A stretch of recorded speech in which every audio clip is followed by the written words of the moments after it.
పైకి వెళ్ళాలంటే మీరు గుర్తుపెట్టుకోండి, ఈ 2 పనులు ముందు ముఖ్యంగా చేయండి. శిష్యులు అనుకున్న వాళ్ళు వినండి, గురువు గారి దగ్గర శ్రద్ధగా విందాము, ఆచరణలో పెడదాం అనుకున్నాం. అసలు మంత్రం అనుష్ఠానానికి ముందు పరనింద చెయ్యకండి, పరనింద వినకండి. ఇవి ఉన్నప్పుడు అనేయండి, కావాలంటే లేనప్పుడు అసలు అనకండి, ఎత్తకండి. అసలు ఏది వద్దు, మీకు ఉపాసకులకి మీకెందుకు. ఇప్పుడు నేను పురాణంలో ఉంది కాబట్టి ఇలా చెయ్యండి అని చెప్పడానికి నొక్కి చెబుతున్నాను, కానీ అదే వ్యక్తిగతంగా అయితే ఎవరిని తిట్టకూడదు.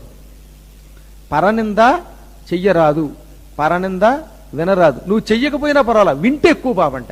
ఇదిగో వాడు ఇలాంటి వాట, సుబ్బాయమ్మ గారు ఇలాంటి ఆవిట్ట, దెబ్బాయమ్మ గారు అలాంటి ఆవిట్ట అని చెబితే ఇంక నువ్వు ఎన్ని జన్మలైనా మళ్ళీ చేప, పీత, నత్త, వానపాము, ఆ పంది, మున్సిపాలిటీ పంది, అందులో ఉన్న బ్యాక్టీరియా పుడతాం. ఈ 2 చాలా ముఖ్యం. అందుకే మంచి స్థాయికి వెళ్ళేటటువంటి వాళ్ళకి దీక్షలు ఇచ్చేటప్పుడు ఏం చెబుతారు మనకి బ్రహ్మాండ పురాణంలోను ఈ లలితా సహస్రనామంలో కూడా ఏం చెప్పారు చక్క, వాటిలో చెప్పింది ఇదే.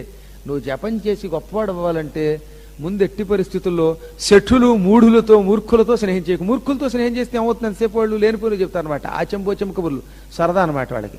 వాళ్ళు పక్కన మంగళహారం జరుగుతూ ఉంటే హలో ఓహో ఇప్పుడు సినిమా వస్తుందా అంటారు వాళ్ళు. అంటే దీనికి దానికి సంబంధం ఉండదనమాట. అటువంటి వాటికి అతీతంగా పవిత్రంగా ఉంటే గొప్పవాళ్ళం అవుతాం. సప్త ఋషులు గొప్పతనం అదే. ఎక్కువ మౌనంగా ఉంటారు, ఎక్కువ ధ్యానం చేస్తారు. ఇంకా విజృంభించి దివ్య కథలు అడిగితే శిష్యులకి ఆపకుండా చెబుతారట, మహాప్రవాహంలో చెప్పేవారట.